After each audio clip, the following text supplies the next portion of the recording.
சூழ்நிலைமையை, இதே கடன் பிரச்சனையை, இதே வறட்சியான நிலத்தை என்னால் நீர்ப்பாய்ச்சலான வயல்வெளியா மாற்ற முடியும். ஆனா ஒன்னே ஒன்று எனக்கு வேணும்ப்பா, ஊற்றுக்கள் வேணும். அல்லேலூயா, அல்லேலூயா. எத்தனை பேர் சொல்லுவீங்க? உங்களுக்கு எல்லாருக்குமே நல்லா தெரியும், நான் சொல்லும் பொழுதே உங்களுக்கு புரிஞ்சிருக்கும். அந்த ஊற்று வேற யாரும் இல்லை, நம்முடைய பரிசுத்த ஆவியானவர் தான். அல்லேலூயா. எத்தனை பேருக்கு தெரியும்? ஆமா, என்னால் ஒன்றும் முடியாது.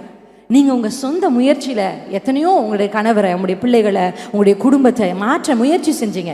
ஆனால் நான் சொல்கிறேன், இன்றைக்கு அக்ஸாலை போல் தயவு செஞ்சு இறங்கிடுங்க. எதிலிருந்து? கழுதையிலிருந்து இறங்குங்க. இறங்கி போய் ஆண்டவர்கிட்ட கேளுங்க, அப்பா எனக்கு ஊற்று வேணும், எனக்கு ஊற்று வேணும். எத்தனை பேர் இன்னைக்கு கேட்க போகிறீங்க, எனக்கு ஊற்று வேணும்?